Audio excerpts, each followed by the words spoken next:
Hi, I'm Justine, and I'm here to tell you being mentally ill isn't the end of the world. I know what it's like to live with a mental illness. It's hard. You're constantly trying to hide your struggles from others, and you feel like you're weaker than others because of your illness. But that's not true. So many badasses struggle with mental illnesses, but they don't talk about them because they're afraid of being judged or thought of as weak-minded. Well, guess what? They're not. We can change that by talking openly about our struggles and sharing our stories with each other in a positive light. This is why I created Mentally a Badass, so we can come together as badasses who are also mentally ill or who's had it rough in life and share our stories with one another in a safe place that celebrates our strengths rather than shames our weaknesses. I hope this podcast helps you feel less alone in this crazy life of ours, and I hope it makes your life just a little bit better.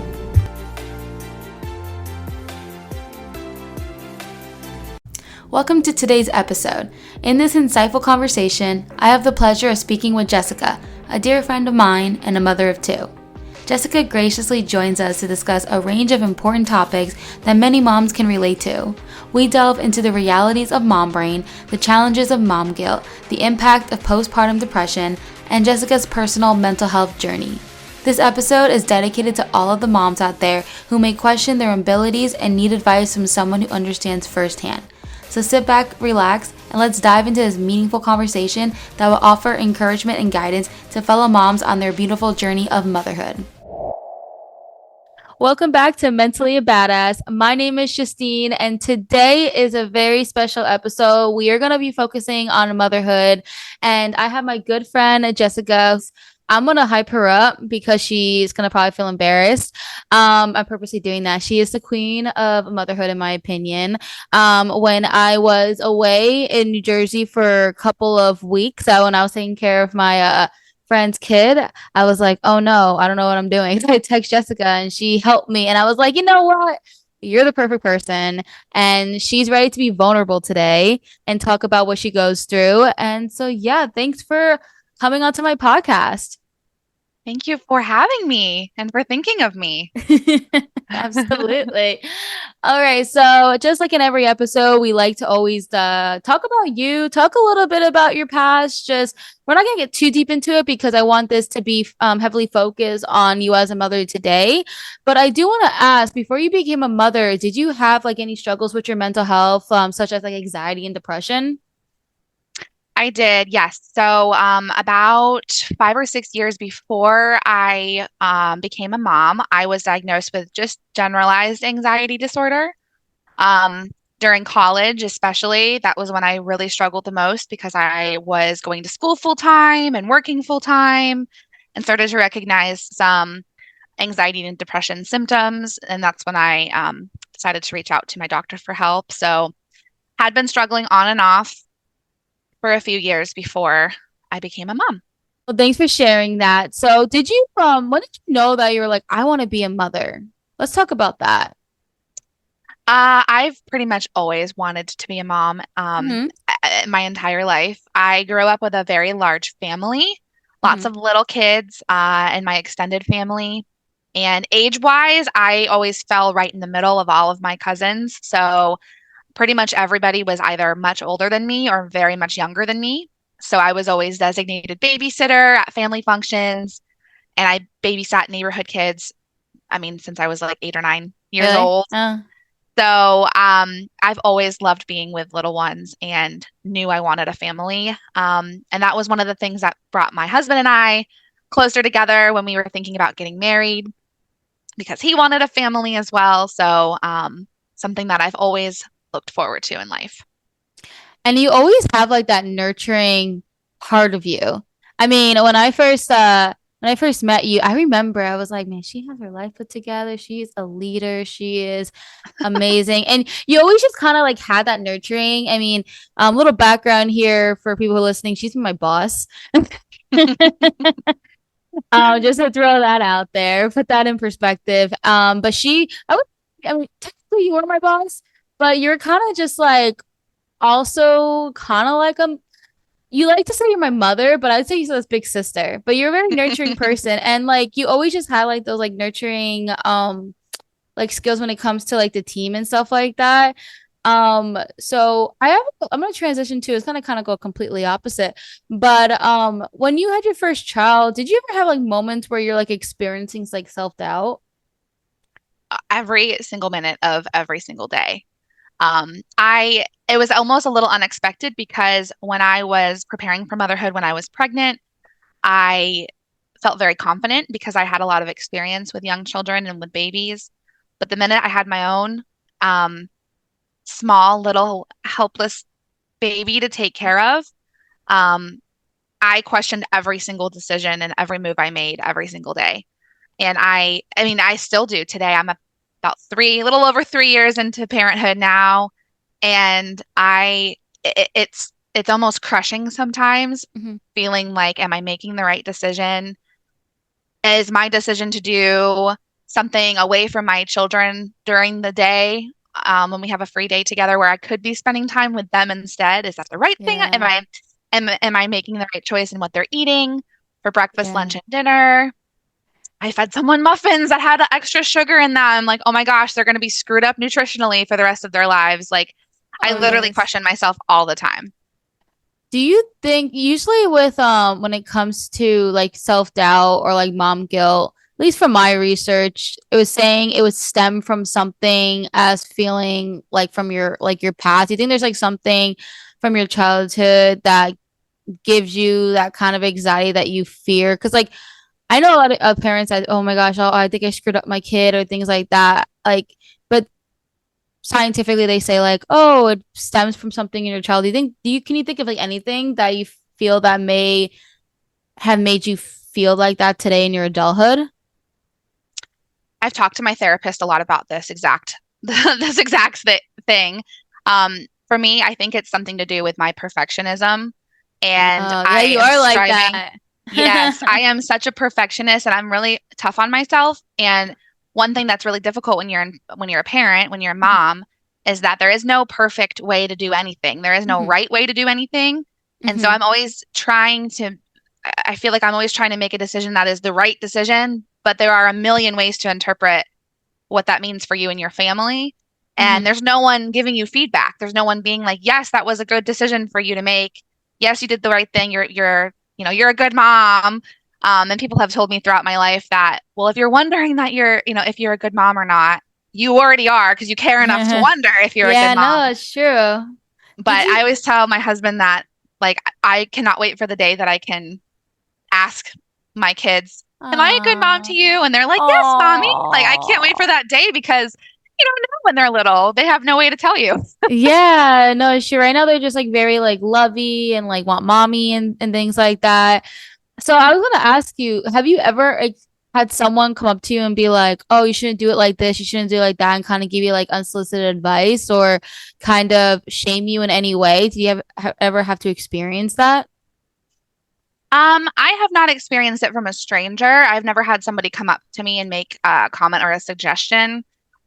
Also, though, I feel like I kind of go out into public with that attitude of like, you just try to approach me and see what I say. See how I react to you if you come up to me out of nowhere Why do I trying to feel like you offer. posted something about that on Facebook like a year or two ago or something? I don't know. It sounds familiar, like something happened in public.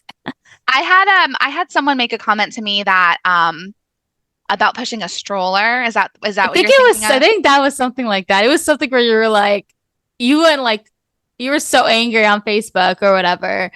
I like vaguely remember the post. I think it was like a year ago, but it was probably the stroller post thing or something like that. What was it? Yeah, there was a gentleman who approached me and my family when we were at, I think it was Target. And my husband was Crochet. walking alongside me. I was pregnant at with my second at the time, and I was pushing my oldest in a stroller. And he made a comment about how like my husband was doing it right, having me push the stroller because women don't know how to drive, and it's a good way to teach us how to drive. Something super, super sexist. So yeah, I Yeah. definitely ranted about that on Facebook. I mean, I would too. Oh my God. I'm just like makes me just so angry. Wow. I can't believe I just remember that right now. I feel like I like when I do conversations with like, friends and stuff like that, it's always something I'm like, oh my God, I totally like forgot about that like 3 years ago. And it just randomly just unexpectedly comes into like the interview conversation. That happens a lot. All Um good. let's talk about postpartum depression. And you mentioned to me off recording that you have experienced it. Can you chat a little bit about your experience to my audience? Yes, absolutely. So I was very, very aware of postpartum depression going into pregnancy and parenthood in general. I was really worried that I was going to end up struggling with it because I Mhm. have had struggles with anxiety and depression before having kids. And my daughter, my oldest, she was born in May of 2020. Um, as we all remember, the height of the COVID pandemic at the time. Mhm. So, when she was born, I was so focused on adjusting to parenthood, but also trying to navigate the pandemic and all of the scary things that were going along with it at that time that I didn't even realize I was in a really, really bad, dark place mentally. And that it might be related to postpartum. I didn't even put that together because there were so many other things going on at the time. Um, but I really, really struggled after my daughter was born. I was also breastfeeding, which causes a lot of hormonal Mhm. changes and fluctuations. And there was a time I can remember about a week after my daughter was born that I was sitting on the couch nursing, and we were just watching TV. Like my husband was sitting next to me, and I just started. There was nothing wrong, but I just started sobbing, just uncontrollably, could not stop crying. And my husband called my mom, who lives 3 hours away, and was like, "You need to come because I don't know how to help her." Mhm. And but I was so overwhelmed with like pandemic things, and I wasn't sleeping very much. I didn't even realize at the time that, hey, that could be a sign that something was really wrong mentally.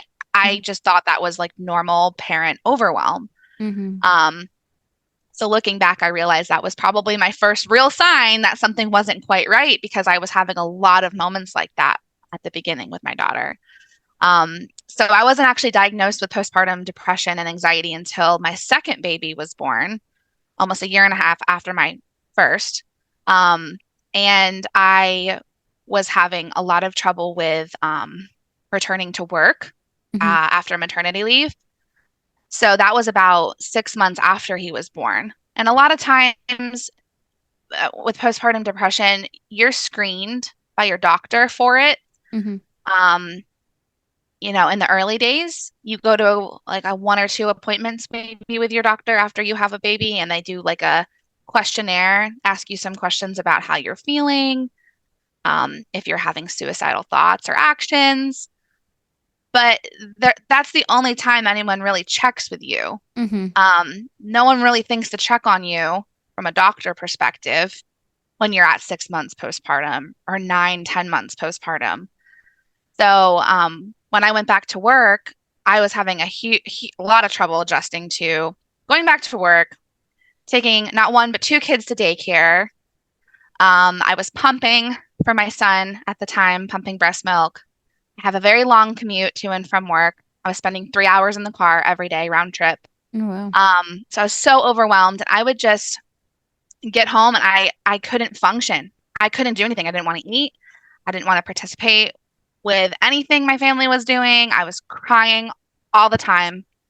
Um, and I was having some really scary thoughts. I was having thoughts about my family would be better off if I wasn't here. They wouldn't have me bringing them down all of the time. I can't be there for them in the way that I want to be there for them.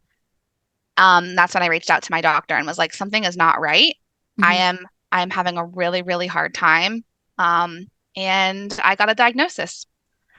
They actually told me it was something called adjustment disorder Mm. at first, which is, I believe it's just a term to say that you're having trouble adjusting to something big that's happened in your life. But I was insisting that it was something a little bit more long term than that because adjustment disorder usually refers to a very short period of time that you're Yeah. maybe having some trouble.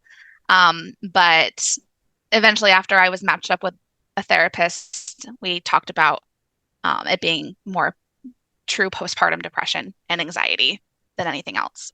So you feel like when you after your second born, that's where it was like the roughest because you were saying that you were going like I'm listening to this now and I'm like I had no idea that you were going to do that. So me, I'm like, as a friend, I'm like getting really sad. I'm like, oh, Jess.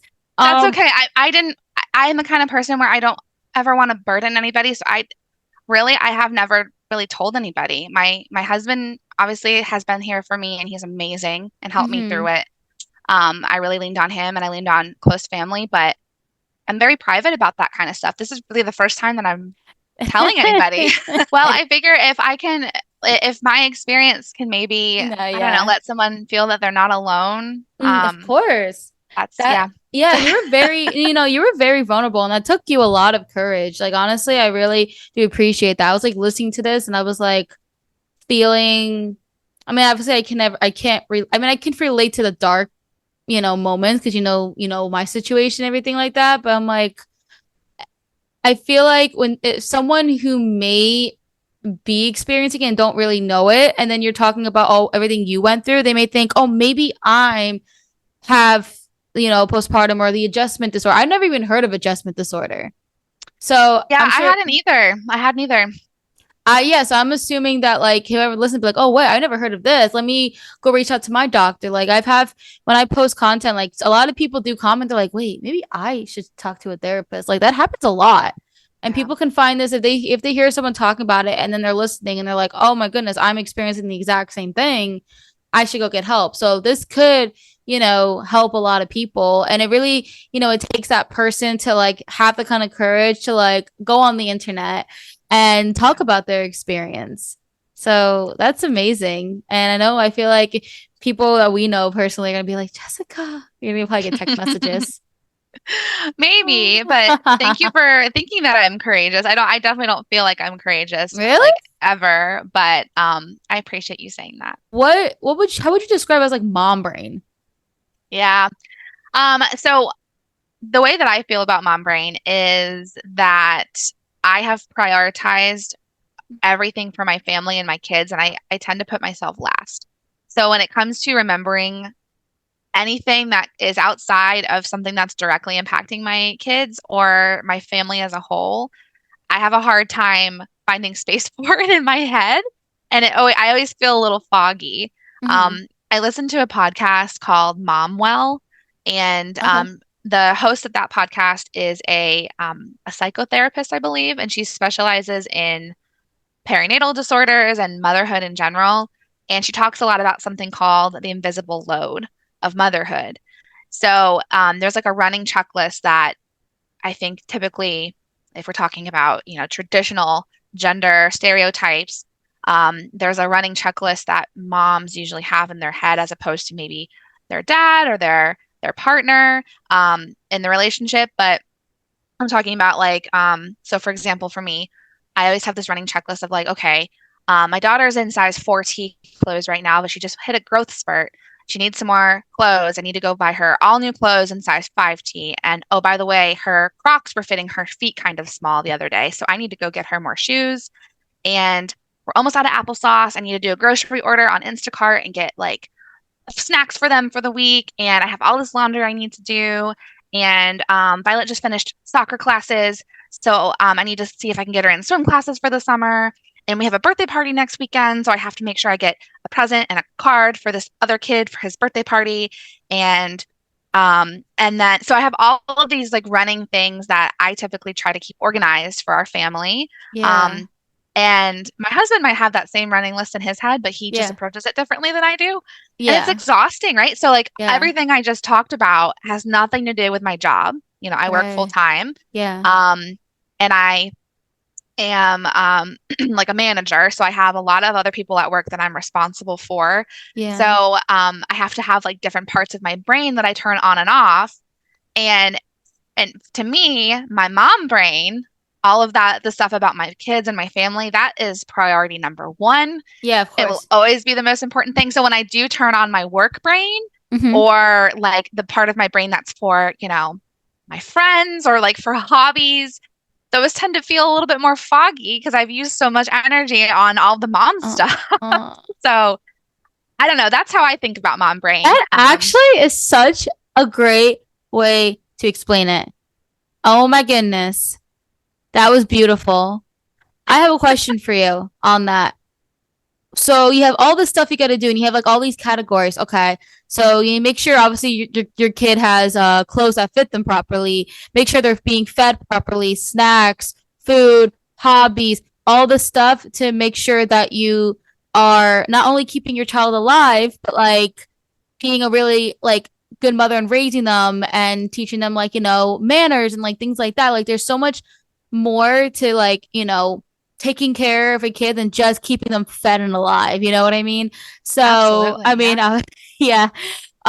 What do you do? Like, do you have resources and stuff that you use to help you keep all of this together?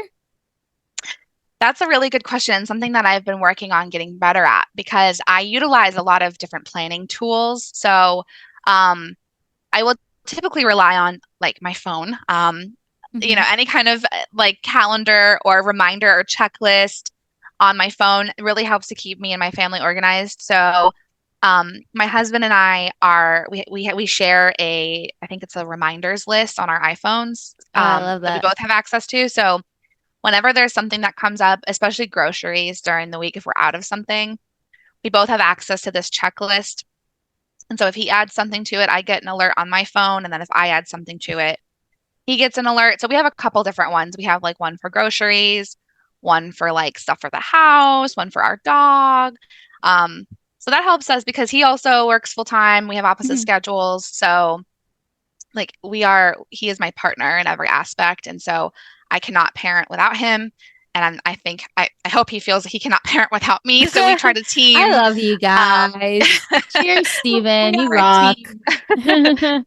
You guys So are great.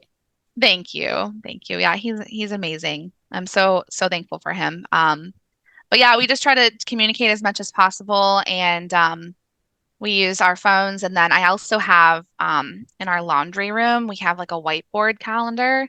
So I'll try to keep things organized on my whiteboard calendar, which I really probably am not the best person to talk about that right now because my whiteboard calendar is currently still in the month of April. I have not updated it and made it Uh, current. It didn't even make it into May, I and it's love currently how June, but real. I appreciate the realness. Like I'm like literally the same way. Like I was on someone's podcast and they're like, "Oh, so what's your morning routine like?" And I'm like, "I get out of bed, I brush my teeth, I drink my coffee." Like like like like a lot of people would answer like, "Oh, I meditate, I do this." Like I was just like, I wake up, I brush my I roll teeth. out of bed. She was like, Justine, I love you for being so real with me right now. She's like, I never Yeah. had anyone she's like, I asked this question to so many people, and you're the only one that answered like that. All right, so let's dive into your work. Obviously, we're not going to talk about what you do. You mentioned you're a manager and you work full time. It is a lot that you are managing a team and also managing a household. So when you did mention how when you were going from your second child, when you were going back to work, it was kind of rough for you. Do you like do you like have boundaries set at work? I try to, yes. And I'm probably one of the only people that I work with who does. And I have often felt like I am kind of on an island trying to set boundaries with my job. But yes, so I'm a manager. I lead a team of people. I work daytime hours, but I do have people reaching out to me very early in the morning, all the way to very late at night. Um, Me. I've done that.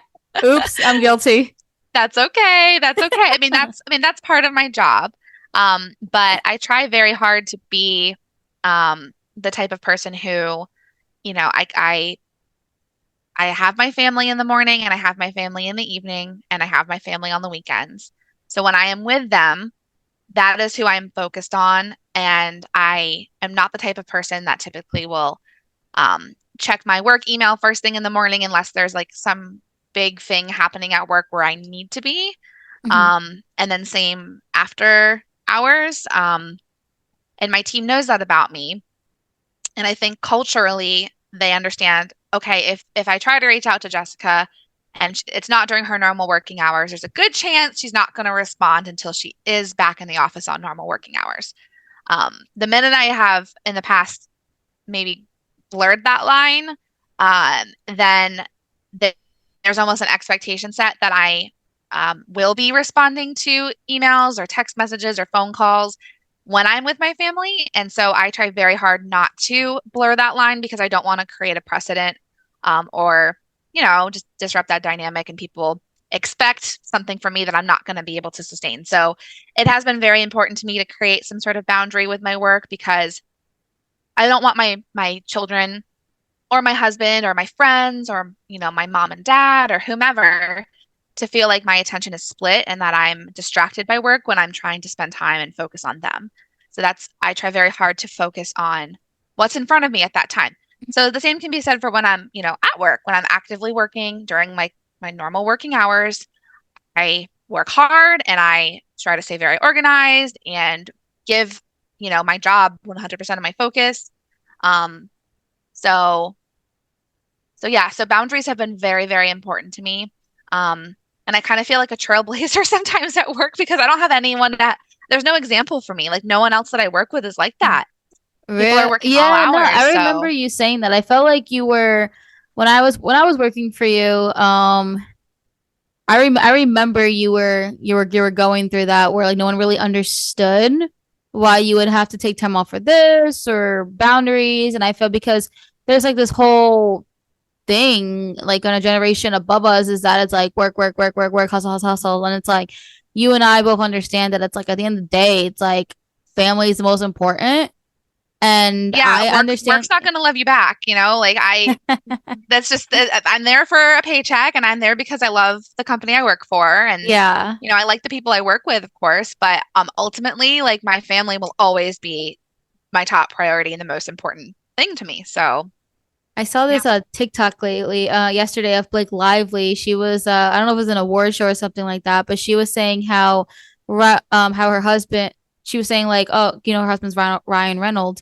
Is like Mhm. my husband's I'm my husband's home, like our girls are his home. He's like he would always come running home right after work, even if he had like fake blood on him or like obviously he's an actor, so we have like all this stuff. He's like if he came home and he wasn't in his like workout like work costumes and stuff like that, I'll be concerned because he was saying like Yeah. she was saying like how as soon as I guess they're done, maybe they'll like say cut or no, sorry, like oh, it's a wrap. Like he would like Mhm. come running home because he knew that then at the end of the day, like your home life is more important. It's like he just puts more energy. She was saying like if you see all his movies and you see how the magic he puts in, but let me tell you, at home he really puts the magic in. It's like it was just so like sweet and wholesome. And I like watched it like 20 times and I'm like, oh, I'm like, it was just so powerful. And then like Yeah. and then like the camera goes to him in the audience. He's like has a tear going down his Aw. and it's like and it's true. And it's like I feel like I I always try to think of us like like naturally. Like, back in the day we didn't have this kind of society and culture. And it's like we're born and we're meant to survive and be with family. And that's like the most important thing. And it's like people forget that. And it's Yeah. because of like the culture and the society. And it's like United States is like known for like their hustling and bustling and stuff like that. And then like, especially also, like, I feel like it has a lot to do what state you're in too. Like if you're in New York, you're all about more hustle bustle versus like if you're like in like, I don't know, like Mississippi or something like that. Yeah, Uh, like a more rural area or something. yeah. I mean, I hope like you could find someone that in the company that like gets it. All right. So there's a lot of saying that once you become a mother, your whole life does change. Some mothers are saying that they don't remember who they were before they were a mother. How's that happen to you? Yeah, it definitely has. Because I shifted what was the most important to me. That became my babies. And Mm-hmm. so I kind of put every other thing that made me on the back burner.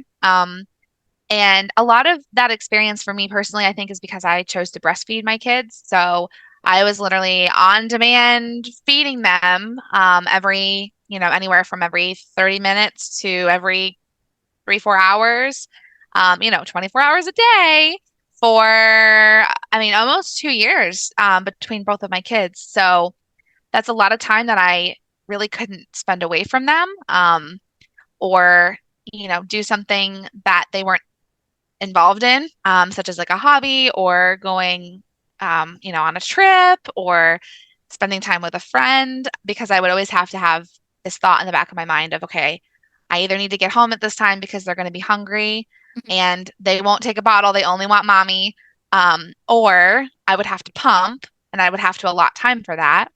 Um, in fact, I remember a time when my son had just started at daycare.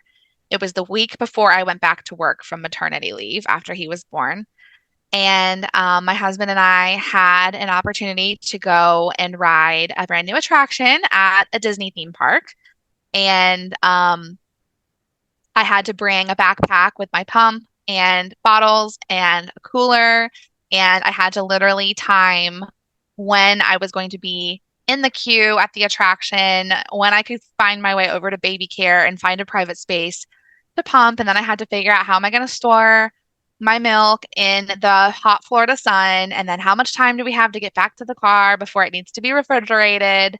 And the entire experience was so stressful that it made me not even like want to leave the house ever. I didn't want to do anything.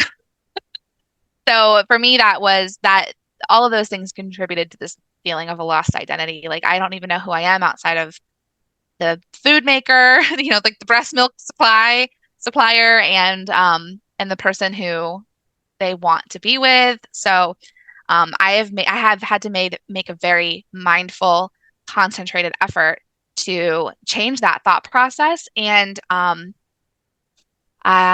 step away from either being with them every single free moment that I have. My husband will literally have to look at me and say, I've got it. They're fine.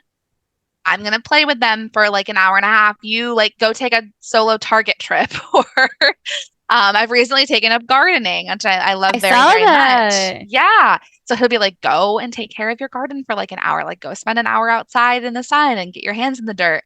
But I almost have to have someone tell me sometimes because I kind of forget, like I put myself last. And I think that that's such a universal experience for a lot of moms is that they feel like either they don't trust anyone to do the motherhood part that they feel responsible for, or they don't have anyone to help them and they have to because they have no other choice, or they just have a lot of anxiety about, am I being a good mom if I take this time for myself and I'm Mhm. not spending every free moment with my kids? So, yeah, I think that's why it's such a commonly experienced thing, because so many people go through it. Because you're Yeah. responsible for this little life and you feel terrible doing anything that's not directly related to that. That's like a whole like mom guilt thing that we were chatting about. Yep. So It's if all I, kind of intertwined. yeah. So if I ask you right now, who is Jessica? Loaded question. Mhm. Um, I I This is when your don't interrogation started. know. I know, my goodness. I just want to give you that time right now. Right now, your kids are napping. Your Mhm. husband's there if they wake up. You're with me on this podcast. So, who would you say Jessica is? I mean, how about this? I'll start. Jessica to me is a badass leader. I remember when I first met her, I'm like, she's a princess. Because your hair was perfect. Your makeup was perfect. You're so pleasant. And I'm like, she's a princess. And I was like, I look up to you and I was like, I want to be like her. And you're That's so sweet. also a person that is really good at giving amazing advice. You're someone that is good as a comfort zone for a lot of people. I mean, I've cried with you multiple times on meetings. Meetings between me and you, not meetings just like with everybody like there, you know what I mean? Jessica, oh, she likes to do some ballet, whatever that dance thing was that she invited me to that I never shut up to. She enjoyed doing that. She enjoys trying to think of ways to get the team engaged, some fun activities. She is a giver, a nurturer. She went to college. I don't know what she went to college for. Do you want me to answer that? I went to college for business. Okay. Yes, I did go to college. I But know, I know you went to college. I just didn't know what you majored in. I forgot what you majored in. Okay, take it over, girl. oh well, I mean, how can I top that, Justine? I That's me in a mean, nutshell. you know yourself the better than I know you, so I mean, you should. I hope you do. Um, but I remember in the beginning, you didn't really show your true self to me. You were like, yeah, I never said this to you, but you were like a hard ass to me in the beginning. For Well, there was a real. level of like professionalism I was trying to No, you were maintain so until we got to know each other a no, little at bit better. first, but that was a different me. Like I was back that was more of just like my own fault, like not taking constructive like you were really big in constructive criticism. Like you're so big on that. Like you would straight up tell me if I'm applying for something, you'd be like, no, no, no, no, no, no, no, no, no, no. Like, you know I just what? want to make sure that you are set up for success. That's No, all. no, no. You see, at the time I didn't think of that. I was like, why is she so mean to me? Why does she hate me? Oh, that makes me sad. I'm sorry you No, ever felt that no, way. no. Oh my goodness. No, you're good. I think no, it was actually good for me because I tell people like you helped me really reach a certain breakthrough in like my personal development. Like a lot of people, like if I, give them constructive criticism, like they'll like take it the wrong way or this thing, something like that. But it was probably just my own personal demons being like thinking I'm not good enough. And I think um probably I didn't really have anybody like you that was like I mean the person before you she was but I only had it for like 3 months while you were more Mm. like long term and then like another thing where I like that you kind of kept me grounded and you kept me like being a realistic with me like I remember if I get like upset like oh why is she not believing me but like you weren't doing that because you didn't believe in me you were just like being realistic and like we need things like we need people like that because if someone is just like always being oh yeah like you'll get it or stuff. I feel like it's kind of like it go both ways. Like we want people to believe in people, but like you do need people to kind of like keep you grounded. And sometimes like I would go for something where I probably wasn't qualified for, and that's like where my mania kicks in, where I'm thinking I'm like God or something like that. So maybe I was monitoring. I don't know, but Well, I care a lot about everything, in my work, in my personal life. I always try to put, 150% in. So I always come from a place of like I really care about you and I just want to make sure you understand maybe what you're getting yourself into, right. And you or do you weren't mean understand like the about it. reality of the situation? And Yeah. yeah, well, I'm glad I Like you weren't like mean. Like you weren't like just didn't get a grip or anything like that. Like know. you were so good at picking your words properly, and I feel like I learned that from you really well. So I feel like you're really good as like a mentor and like you just I feel like you're definitely in a perfect position when it comes to work. And I feel that you have all those good qualities that you can provide that for like a wider audience. So I guess I have to find you as that. Do you do sports? Do I do sports? No, not, I mean, I did like stuff as a yeah, as a kid, but I was just trying to not think of like hobbies now. and stuff like that. Like, were you into sports? Did you do soccer? Did you? Well, you wait. So, did you just start like discovering like not discovering? Oh my gosh, did you just start like getting into gardening, or is that kind of something you like always liked? I grew up around gardens and gardening. Most people in my family have an amazing green thumb, Mm-hmm. and so I've always kind of been around growing your own food and growing flowers and trees and just a general love of being outside and nature. And but I never really had time or time to dedicate to it. And I also didn't really have space for it. So I would sometimes grow, like when I lived in an apartment a few years ago, I would grow things maybe on my balcony, but just small things in pots, like a succulent here and there. But now that I'm in a house with a backyard, I was able to do like an actual garden bed for the first time. So gardening is something that it's a newer hobby for me, just like starting this year. Mm-hmm. But I love it because it gets me outside in the sunshine. And it gives me, I think it speaks to like the nurturing side of me. I really like to just take care of others, whether Mhm. that's, like a living human being or a plant. I love to watch something growing and thriving. It is so rewarding. Um, so I have a very small vegetable garden. And I live in Florida, so there really isn't a lot that grows in the middle of this super um, hot heat that we're having right now. But I have like some pepper plants, and I had tomatoes this year, and radishes and carrots. And there is just something so incredibly rewarding about watching these little tiny seeds come to life and then being able to eat what they are producing. Um, so I'm just in love with it. And I'm so excited for the winter months here in Florida where it cools off a little bit and I can maybe try some different things, out and see how they grow in the backyard. So, um, yeah, I actually talked to my therapist about gardening because that was something. So when I was diagnosed with postpartum depression, I started seeing a therapist once a week.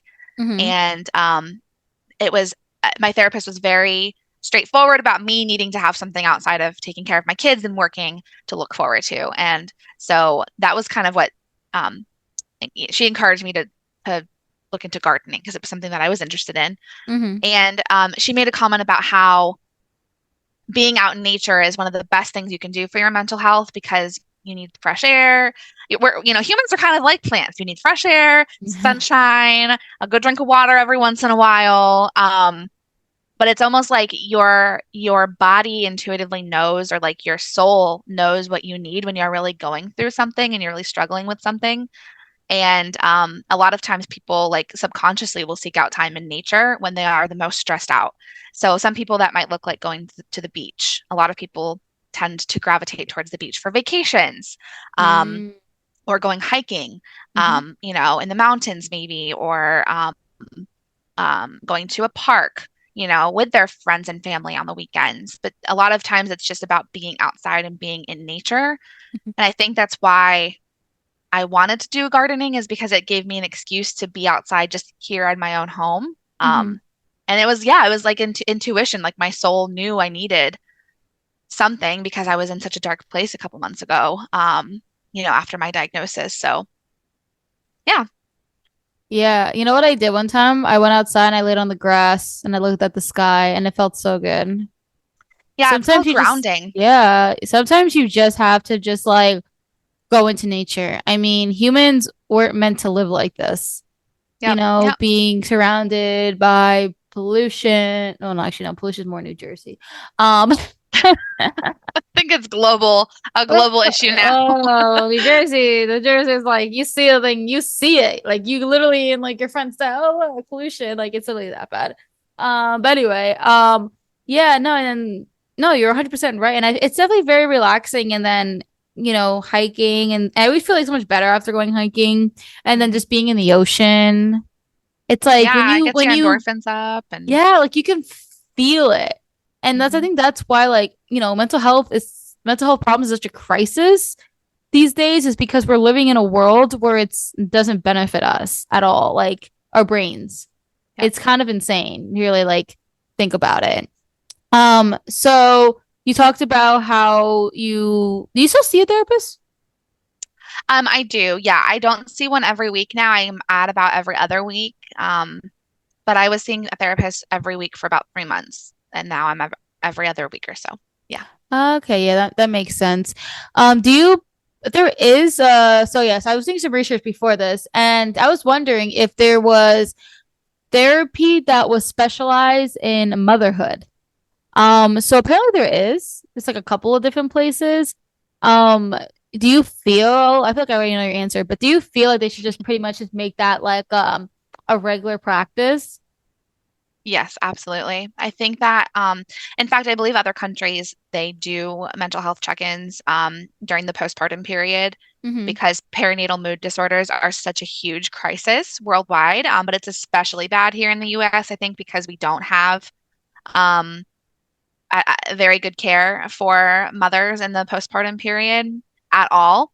Mm-hmm. Um, I'm not sure exactly. I don't remember the exact statistic off the top of my head, but it was something like 1 in 4 new mothers experience some sort of perinatal mood disorder, whether that's postpartum depression, um, postpartum rage is also a big thing that people don't really Mm, talk about or know a lot about. Because you're having so many hormonal fluctuations, the chemistry of your brain literally changes when you have a baby. Your entire body changes. So yeah, I think that it would be absolutely just it would change the face of our society if we offered more resources, especially mental health resources, to a new parent. And I want to speak for dads as well because mhm, I know dads can experience, almost every single thing that moms do as well, mhm. entering parenthood. And there are damn near no resources for dads out there. Oh yeah. People don't really think about them or think Mhm, to include them. Or I should say, I should change my wording to be a little bit more inclusive. A non-birthing partner, whether mhm, that's male or female. There are not a lot of things out there for them. And really like when it comes to the postpartum period, I had mentioned earlier in our time together that you go to like a 6 week checkup usually after you have a baby, and then you mhm, may or may not also have a 10 or a 12-week checkup mhm, with your doctor. That I think it just depends on the practice that you're going to, and if you're seeing like a doctor versus like a midwife or going to a birthing center, for example. Um, but there's like I mentioned, there's a screening, like a questionnaire that you do, but no one's really sitting you down and like doing a deep dive into what's going on in your daily life and how your relationship was with your baby, and are you sleeping? Are you eating well? Is someone there to help you, or is everything about motherhood or parenthood falling only on you and your partner, or just on you even? So if they made like some sort of I don't know who that they would be, if doctors or like somebody decided that rather than just a questionnaire, there was actually like a scheduled dedicated time with a therapist of some sort, with a psychologist or someone who can actually sit down and be like, are you doing okay? Are you adjusting? Or even taking it one step further, postpartum doulas, having somebody mandatory, like assigned to you to come and help you at your home for the first, I don't know, week or couple weeks in the postpartum period to help you adjust and make sure that you're sleeping well and eating well, and someone's helping you take care of things like cleaning bottles, doing laundry, diaper changes, all of those things that are out of the norm for someone who's just becoming a mother or a father. mhm. That would also be just a total game changer when it comes to mental health, just having dedicated help. Um, so there are so many things that this country could be doing better. That Mhm. could be that, if we had some sort of advocate. And I think the more we talk about these things, even if it's just in a Yeah. social setting, the more people become aware of it. In fact, I was talking to a friend of mine whose kids are around the same age as mine, and we were talking about postpartum doulas, and she had never even heard of a postpartum doula. And for I didn't those, know this either. yeah, I was going to say, for those who are listening, if you don't know what a doula is in general, a doula is a dedicated support person that's typically um, around during pregnancy and during birth. Mhm, It tends to be on the more holistic side of care. So usually, if you're going to something like a birth center for care during the pregnancy period, a doula is somebody who may or may not actually participate in like helping the baby come into the world, but will definitely be there to support the birthing parent, mhm. either with like, massages or breathing techniques or just someone to lean on, physically and not physically, mentally to lean on. Yeah, yeah. But they also provide, like, there are doulas out there that provide support in the postpartum period as well, who literally will come to your home and almost act as like a caregiver for you and your baby and help Oh, ease you into the motherhood journey. Because, none of us were ever meant to do any of this alone. yeah. Motherhood and parenthood and I mean, it raising takes two to children. tango. Well, and it's a village, right? We don't have a village Uh, anymore. The way that our that society is is, so true. I didn't even like think that for like a second. Wow, you are so right. Christina I always try. said the whole takes a village. She always was like, that's like, I think that's the first time I heard that saying was from Christina. Like how it Really? takes a village. Yeah, I think that was like the first time I ever heard that saying. But no, you're right. When I was helping my friend with because she was working and her husband works and whatever, she also has like two people that live in the house that like rent a room, and they like help out too. Like one person will like pick up the kid, and one person will like help with the bathing and if the mom's not home. And I'm literally I told my friend I was like, this really does take a village, and she was like, huh? I'm like, you never heard that saying? She's like, no. And I'm like, think about it, like I'm helping with this, you're cleaning this person. I'm like, this is like a village. And she's like, oh, yeah, Mhm. you're right. I'm like, yeah. And if you're, yeah, I didn't even think of it like that. Back in the day, there were like villages and it helps out. So it's like doing it all at once. It's like, yeah, I feel like people would just like lose their mind. And then if they don't have like that village and then have that kind of support, that has bad mental health. And then that makes that mother anxious and could end up being like, if they go to a dark place, they could be abusive to the kid because they don't know what to do. And that's like I feel like that's like where like not domestic violence, child abuse comes from. Yeah, So all it's like, sorts of things. There was yeah, actually, I'm not sure if you saw the article about the mom in, oh gosh, I want to say it was New Jersey, but maybe I'm wrong. But there was a mother, maybe it was Massachusetts. I believe it was Massachusetts, who was in the news, I think in the fall last year because she had multiple little kids. I want to say four, but maybe I'm wrong. And she, unfortunately, took their lives and then took her own life. I think I heard about And it actually. I think she went to like a psychosis. yep, I think yep. I read that article. Yeah, and it was undiagnosed, and it's like by the time you catch things like that, I mean, obviously it's way too late, and who knows what was happening in her life before that stage. But um, I mean, unfortunately, that those things are becoming more and more common because there's so much pressure and stress in society right now, and literally hardly any support for parents. Even just like kind of shifting gears a little bit, but talking about childcare. Yeah, I Childcare hear how is expensive it just, is. oh my goodness. Well, and then coming out of the pandemic, it wasn't even available for, Oh a couple of wow. years for a lot of people. Like my family, we weren't even able to put my daughter into childcare for the first 18 months of her life because of the pandemic. Um, so my husband and I were both working from home, opposite schedules, opposite days off, taking care of our daughter because we didn't have any childcare options and we don't live close enough to family that we could ask to come and help us. We have family in the area, but a couple hours away. Yeah. So we didn't really have anyone to help us. And that's so true for so many people who have hmm experienced parenthood for the first time in the last couple years. Yeah, that's crazy. I didn't have no idea you didn't like have well, I mean, I definitely knew that I didn't know that daycare wasn't. I mean, it makes sense because the germs and everything like that. All right, I feel like we had such good conversation. We literally talked about so much. We talked about you as a person, self-doubt, giving amazing and valuable advice of what you do and how you handle mom brain. I think that was amazing. And then also I just like I feel like I've learned so much from you. And I really hope that everyone who did listen to this learned a lot as well from Jessica. Before I do close it out, I always like to like ask like if you have like a last piece of advice for my audience to a mother that may be struggling.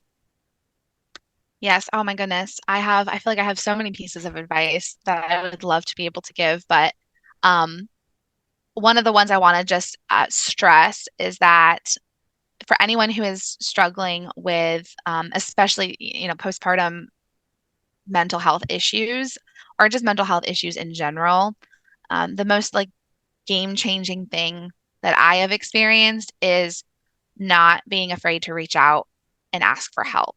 Mm-hmm. When I finally gathered up the courage to reach out to my doctor and say, "Hey, I'm in a really dark place. I'm really struggling. I need help."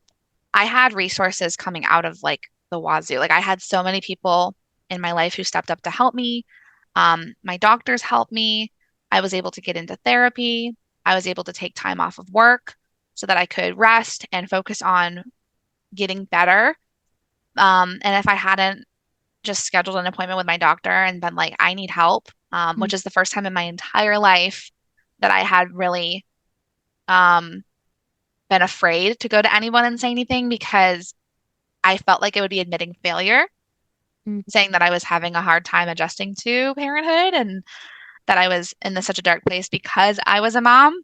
Mm-hmm. I felt like I was failing, and it took like starting therapy and like working through some of those thoughts and that perspective that I was having and realizing I was thinking about everything completely wrong, to change that perception. But that's advice I would give is just don't be afraid to ask for help. Therapy is life changing. Rely on the people in your life who love you to support you, Mm-hmm. whether that's a partner or a parent or a friend. Chosen family is just as important as actual biological family. But people who love you will step up for you if you ask them for help. But sometimes people don't know what you're going through if you don't talk to them about it. Yeah.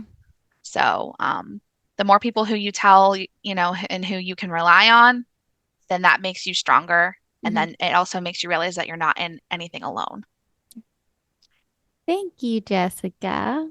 You're welcome. I really appreciate it. I knew when you coming on here, I'm like, she's gonna always give the best advice. So comforting.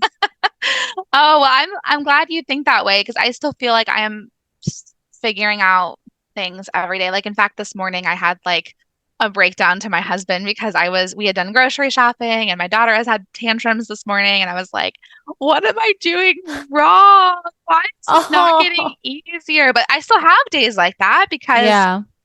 that's part of the healing process is like, okay, I can have a day like this, but I'm not going to unpack and live here. I'm Yeah. going to use what I've been taught through therapy. I'm going to lean on my husband for support um and realize like this is just a day. We're going to get through it. This is not like life. This is Yeah. just a season. Everything's temporary. It's okay. But yeah, so I'm glad that you thought I can give good advice because there are days that I feel like I still need to give myself advice. Yeah, you always say that when I come to you, not like, I don't come to you for mother advice 'cause I'm not a mother, but I always come to you with like, I guess like work stuff. Like Like life. Yeah, like life I stuff would, too. I would Yeah. just say yeah, like life and when I'm having like self-doubt and then you always are so good at believing in me and stuff like that because you know me and stuff like that. And I keep saying stuff like that. Remember you can tell me to stop saying like a million times and I forgot about that. yeah, yeah, like this whole thing. Like we always kept revisiting it. Justine, you keep saying like too much. And I'm like, I'm sorry. All right, so I'm gonna wrap this up here. Thank you guys so much for listening to this episode and stay tuned for next week's episode of Mentally a Badass. And again, thank you, Jessica, for coming and donating your time to this podcast. Yes, it's my pleasure. Thank you for having me.